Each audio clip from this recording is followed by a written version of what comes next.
Spring has sprung here in Northern California. The blooms are beautiful, and I wanted to take this chance to walk you through my garden and show you what I am starting for medicinal purposes. As a holistically minded nurse, I continue to strive for self-sustainability where I can. Let me show you what I have started this year to add to the garden and what is continuing to thrive. I will also show you just how I harvest, preserve, and some uses along the way.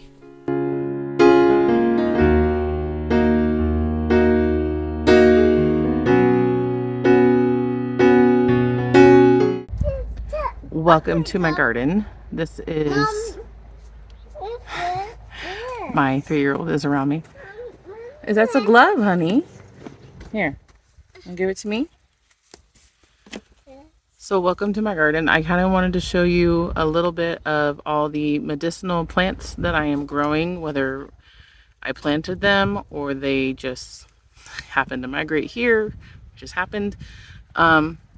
If they're from seed or if I bought the start somewhere, and the properties and the reasons why I am growing them in my yard. So yes, some of them are for culinary purposes, but they're also multi-purpose. You can use them for medicinal reasons, and I just wanted to share that with you today. In the beginning, well, I guess, yeah, we're still at the beginning of spring right now. So right now, a lot of things are starting to spring and coming into, time to harvest for some of the herbs because they are cooler weather herbs. Things like the calendula and the dill, especially in my zone 9B in Northern California, we do get really harsh summers. We don't get harsh winters. So generally I can keep things uncovered and growing most of the year. Hopefully you can hear me over the construction vehicles. I do live in Paradise. It is still under construction since the fire back in 2018. So let me show you around, and please let me know in the comments if there's anything that sparks interest for you, or if there's any questions that you have about what you're seeing. Please let me know. I'd like to have a community where we can chit chat and educate each other. So these are some of the plant starts that I have been working on over the last several months. Some have been going for several months, and then some, like right here, are the peas and some of the warmer plants, peppers of course. But strewed throughout these plant starts, I have been adding more herbs, specifically the ones that are medicinal uses, such as right here we have some German chamomile, we have some mint, some sage, some stevia, we have a bunch of different kinds of basils and cilantro. So some of the things that you would normally use for culinary, like the cilantro, you can also use in different ways. The marshmallow, the bee balm, the St. John's wort. I'm trying to really add that extra layer of self-sustainability with my herbs. Don't get me wrong, I love having dried herbs in my cabinet constantly, whether I've done them myself or if I have purchased them from places like Mountain Rose Herbs.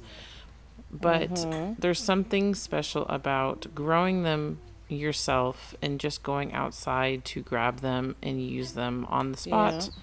Or putting in the time to dehydrate them, hang them up to dry, and then using them. You also then know how they were grown and if anything has touched them pesticide-wise or anything along those lines. Now this is my little sad tree right there, and underneath it I have some wild mullein growing.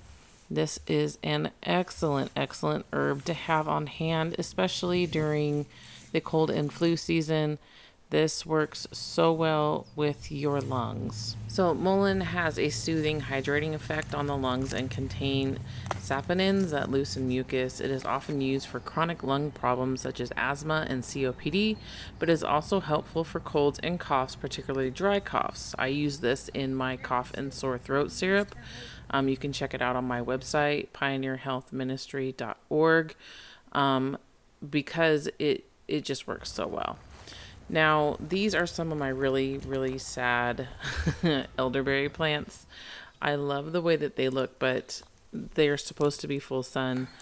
But back in this corner, it just gets super, super hot. So this is a black lace, and this is a lemony lace, and they're supposed to cross pollinate so that I can get berries.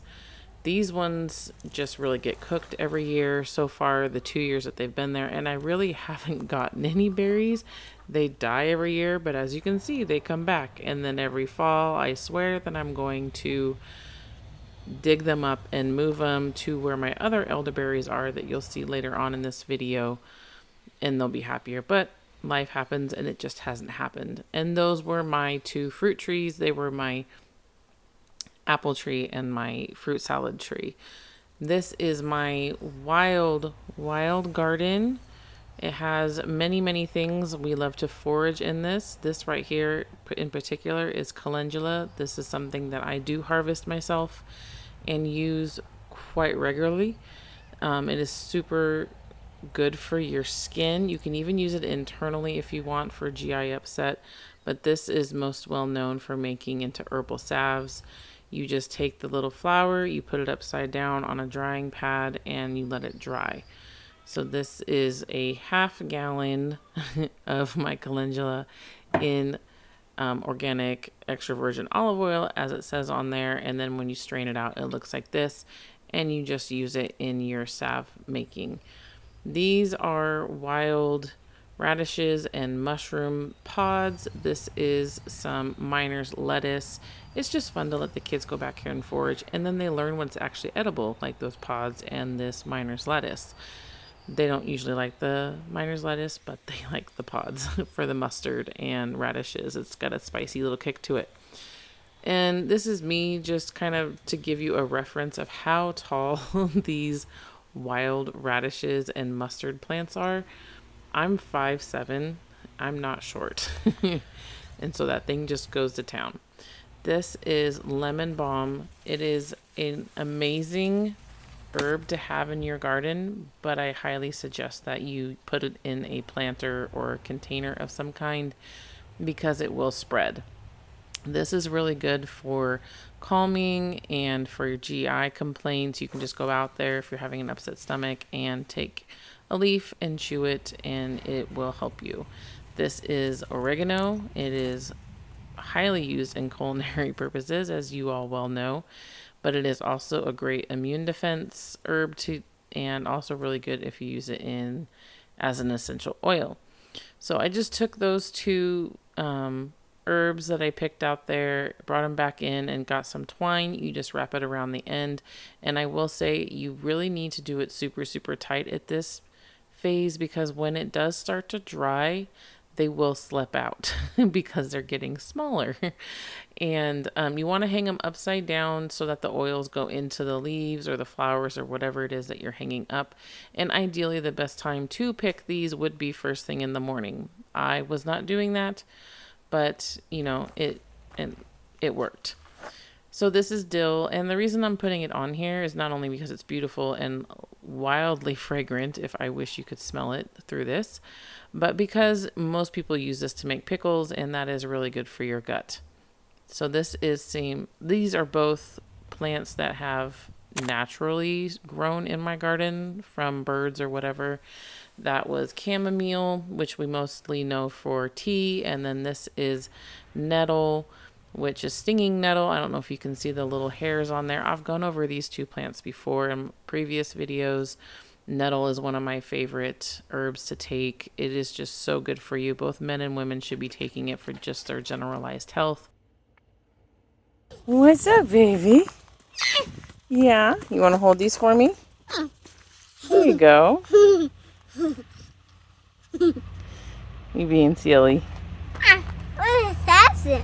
Sam's sleeping, honey. I heard him wake up. Did he wake up? No, he still wake up. He's still sleeping? Yeah, he's still sleepy. Okay. You want to help me out here? Yeah. Look, there's the elderberries. Elderberry. This is another one of my elderberries that is doing much better. And this is some comfrey. This is one of several places that I have it. Wherever you plant it, it will stay for life. You probably cannot kill it. But this is a much needed herb. It can help heal bones even. It is just, it's so good for you. And it's used externally for the majority of ailments. It's not completely recommended to be taking internally. So just keep that in mind. But it's really good for healing wounds and broken bones, like I said. And this is another elderberry. You can never have too many elderberries. They are just so good for you, flowers and the berries. You want to pick me a flower? Yeah. Thank you. You want to hold it for me? You going to hold it for me? Yeah. Okay. As you can see, the calendula will just reseed itself absolutely anywhere, even through landscape fabric. And this is spearmint, which is part of the mint family. And then you have fennel here, which is really a huge, ginormous, beautiful plant when it actually grows up. That just never dies. You have to completely take the bulb out. So you save the seeds here and you can use them medicinally as well. There is more comfrey there and then more mullein here. I actually paid for this plant start there. More berries all throughout. Those are just the leaves, especially from red raspberry leaves. This is lavender that is really helpful and good for you in so many ways, which I'm sure most of you are familiar with. Especially you can use them for teas, tinctures, and of course in salves and lotions and anything really. Flower. It's okay. Where are you going? Come back. Come back. Some of the other herbs that I do have growing in the backyard but would be considered weeds is dandelion root and leaf. These are both really good for you in teas and in tinctures. I take this regularly while I am pregnant for my liver and kidney health. Feverfew, again, as it says, it can really be helpful during the cold and flu seasons. I am growing that now. In sage, these are all in those plant start stages for me. Sage I grew last year, just not enough. And again, that is also culinary for you.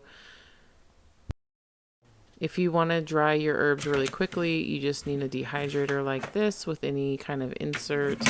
And then you're going to do it on the lowest possible setting for low and slow. And then you're going to want to keep them preferably in a glass jar. I've gone over this in previous videos where use what you have, whether it's a nice fancy jar, half-gallon jar, or you can see on the right there I have an old Kirkland, I think it's an artichoke jar that I use. But you just want to be able to keep them in something airtight. So let me know in the comments if you are growing any herbs specifically to keep for medicinal purposes, or maybe I have struck an idea for you on something that you have been growing, you just never thought to save it for medicinal purposes. And make sure to check out my other videos where I go through herbal must-haves and how to start your herbal medicinal cabinet. And I will see you in the next video. Have a good day. Bye.